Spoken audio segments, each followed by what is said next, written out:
Hey everyone, and welcome to Cameron T. My name is Linya, and here with me is Evan. uh, Okay. Evan, and we are the designers for Cameron T. And in this video, we are going to be going through with you how you can play this game yourself here on Tabletop Simulator. All right. So first, let's talk about the setup. So to set up the game using Tabletop Simulator, well, we've done a lot of scripting for you, so it's really easy. Now, the very first thing once you have loaded up the mod is to first click the setup button over in the boulder back here. So this randomizes the board itself such that 3 of the locations will be the boulder spots. After you have placed that button, after you have clicked that button, the setup, that's when you can start clicking all the fill buttons to have all the cards out. Now, you can see in the middle board, there's 3 exact spaces that do not have any leaves on them. For those spaces, you can place your boulders there. And that's the setup for the main board. So now, let's head on over to our individual player board itself. So here, we need to set up the flags. And again, for this one, it's as simple as pressing the place button over here, and you would have all 16 flags set up on your player board. And it's all randomized, so the player to your next may not have the exact same layout as you. And that is intentional, alright? And with that, you are done with the player board setup. Pretty easy, right? And from here, there are a few more setups depending on what modules or expansions you're using. For example, the tools expansion, as well as whether you're using the hidden cup expansions, all of which I'll talk more about after we've talked about the base rules. One last thing to set up though is, depending on your player count, you would need to remove some of the chain link bonuses that you can see here away from the board. So, in this case, we're setting up a 2-player game, which means that we'll only be using the 6 and 2-point chain link bonus. However, depending on your player count, from 2 to 4, you may need to include the other chain link bonuses. Alright? And with that, the setup is done. So, how is Cameron T played? Well, the first thing we need to talk is that in Cameron T, on your turn, there are 3 exact phases, known as the harvest phase, the flip the flag phase, as well as the tea tasting phase. So, starting with the very first one, which is known as the harvest phase. And for that, we have to take a look at the cards here, which is the main part of the game. So, as the name suggests, during the harvest phase, what you are trying to do is to harvest the tea leaves necessary to fulfill one of the order cards that you see here, one of the 4 order cards that you see at the bottom row here. In this case, that's Johor, Terengganu, Putrajaya, and Kuala Lumpur. And in each of these cards, you will notice that on the top left corner, there depicts 4 separate leaves of either in single colors, green, black, or red, or some of them have double colors that you see here. And so to fulfill this, let's take Terengganu for example.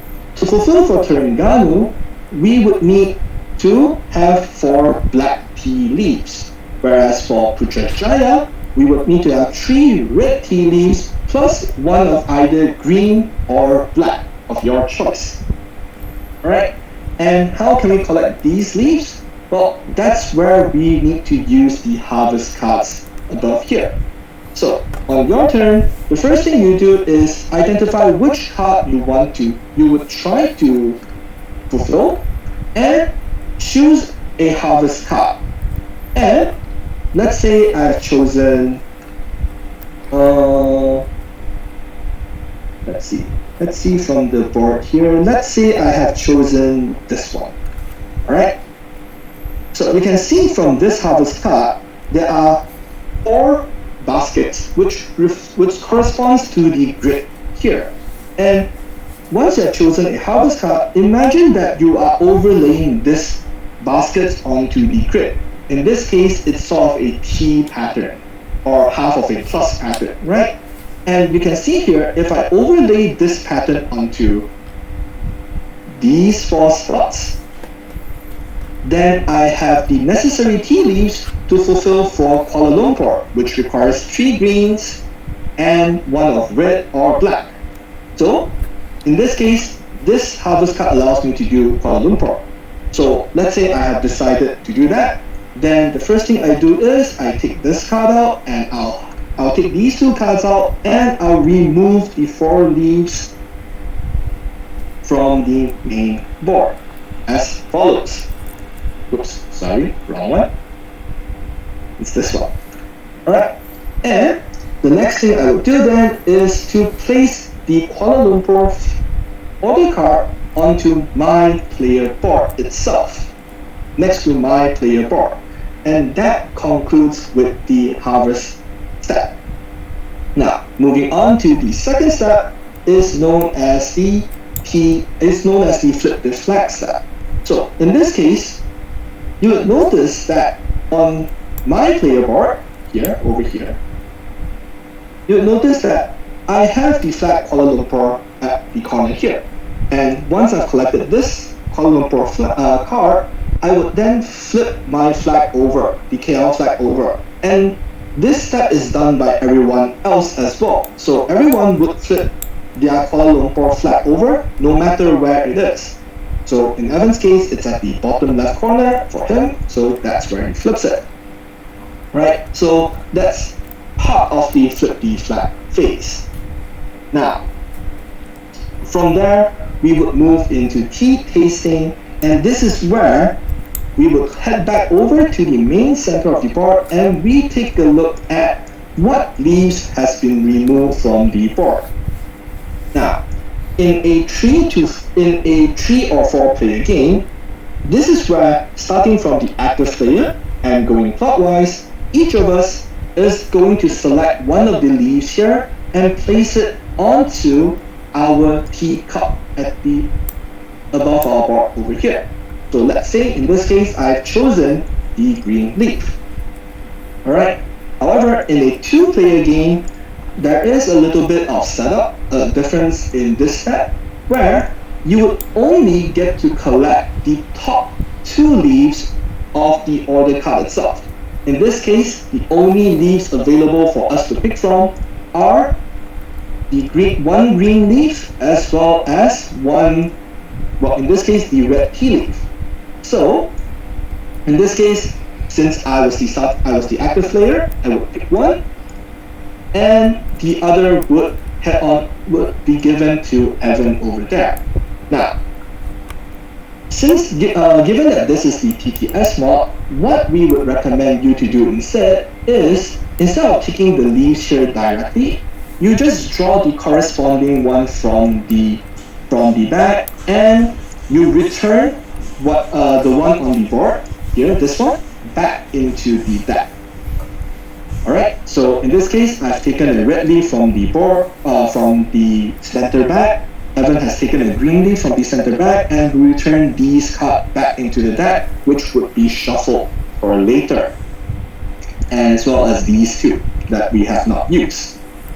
Alright, and lastly, before the turn is over, I would first discard the order card, the harvest card, sorry, and then I will then click on the fill button to replenish the board again, as well as the fill button here to replenish the center board for the next player to go. Right? Pretty easy, right, for a turn. Now, what exactly are you trying to do? Well, depending on the player count, the game would last for exactly 12 rounds split between the players. So in a 2-player game, this means that each player would take exactly 6 turns each. In a 3-player game, it's 4 turns each, and in the 4-player game, it's 3 turns each. as the active player. And on each of your turn, as you'll be repeating the same 3 steps over and over again, collecting an order card,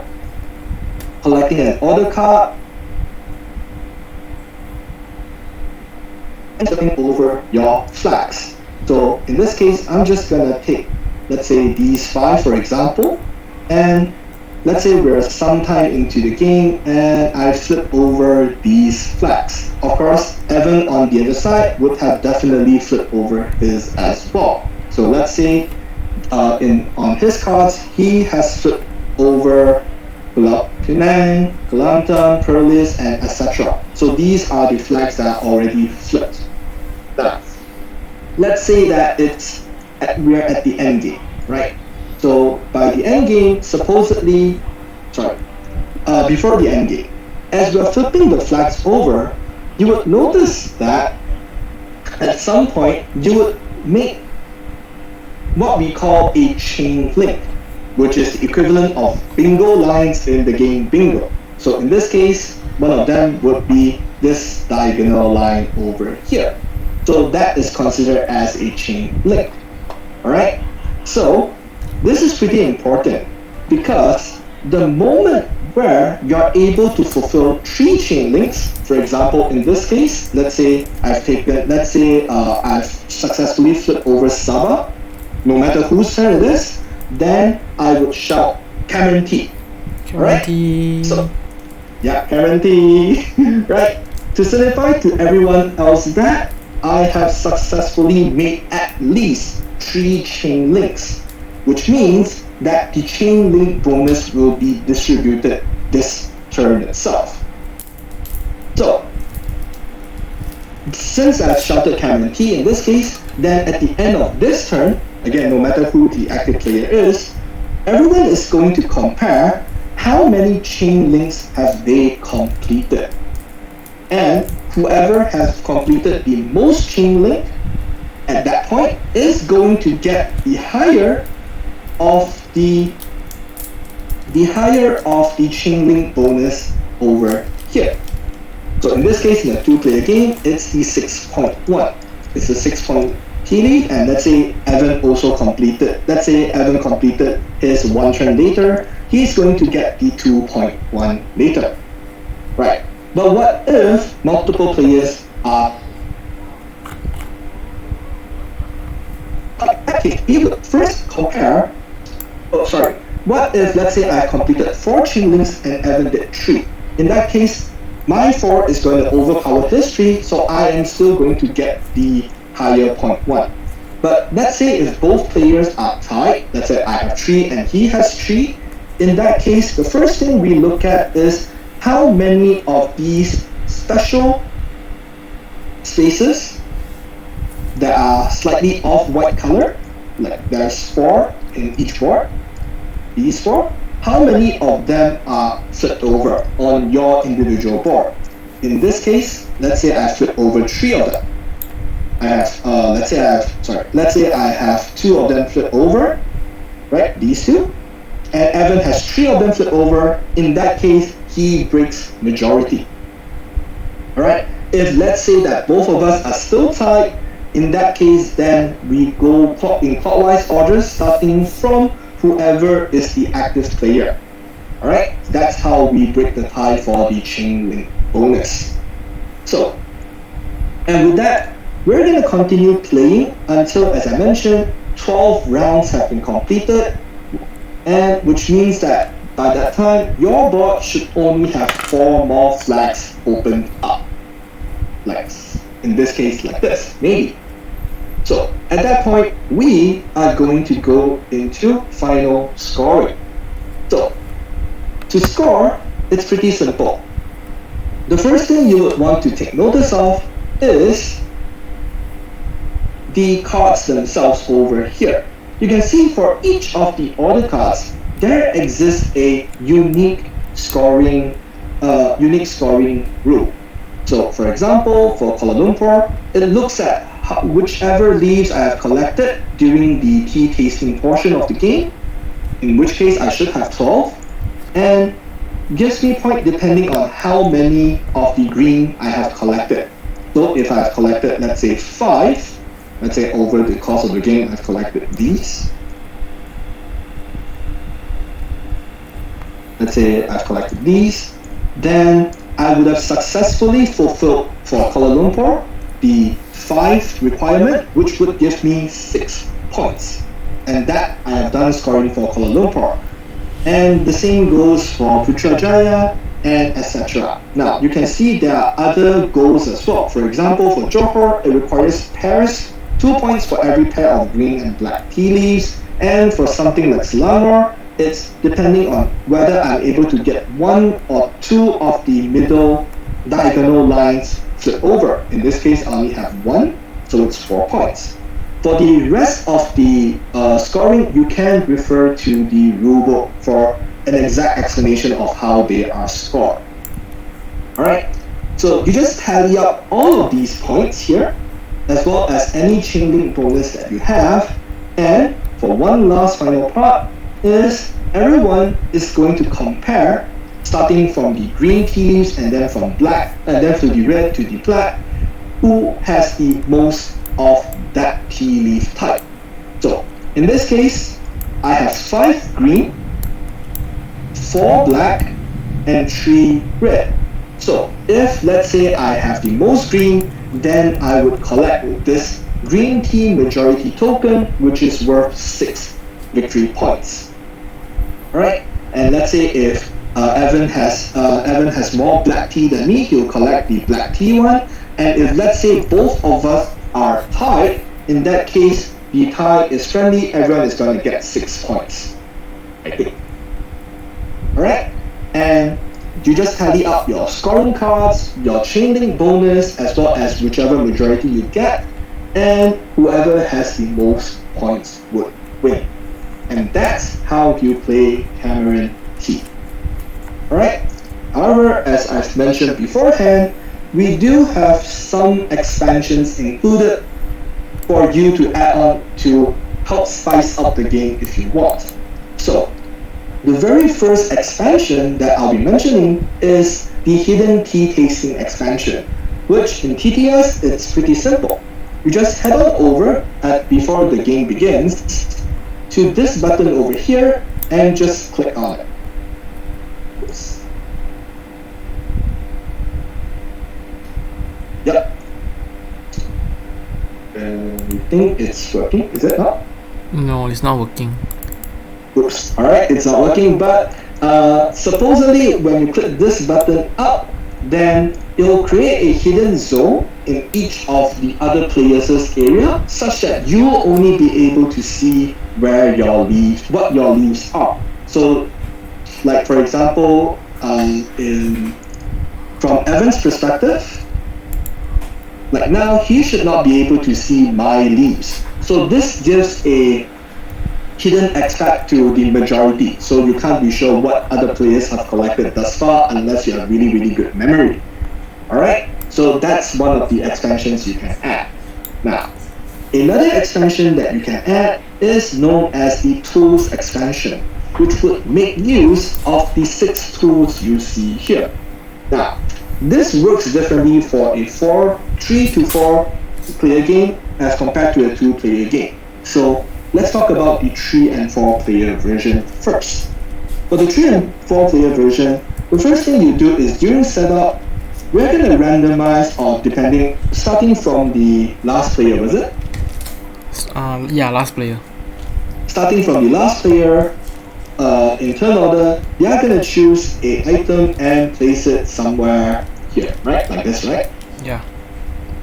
Alright, and we're going to go in counterclockwise fashion until everyone has an item in between 2 players, and the rest you can just remove them for the moment.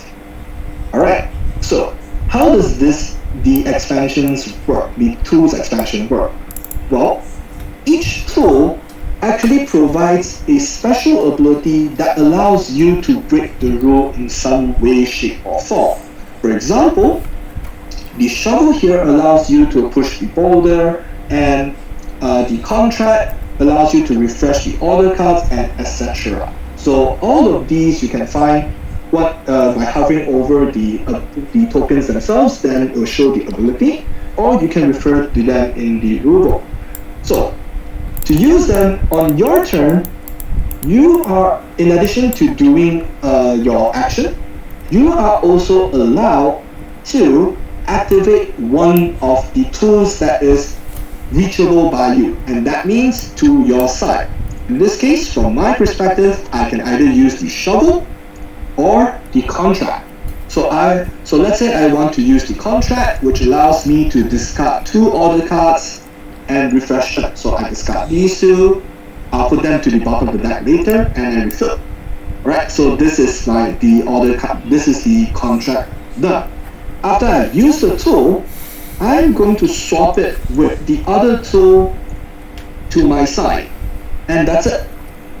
By doing this, it changes up what tools are available to my opponent. As you can see, let's say it's Evan's turn. Now, instead of the shovel, he would gain access to the contract as well as the basket to the side. So that's in a 3 to 4 player game how you use the tools expansion. In a 2-player game, however, you do things a little bit differently. Instead of just having one tool in between the players, you actually have 3 tools. Let's say in this case, it's me against Evan, so the 3 tools are placed in the center. This is where we consider as the neutral zone. And on your turn, you can use one tool that either exists in the neutral zone or your opponent's zone. So in this case, let's say I'm using the contract. So the first thing I do is I pull this contract over to my side, closer to me. So, and then I perform its effect, and then I finish my turn. Again, you can only use one tool per turn. Now, let's say it's Evan's turn and Evan used the spade, and now it's my turn again. Right?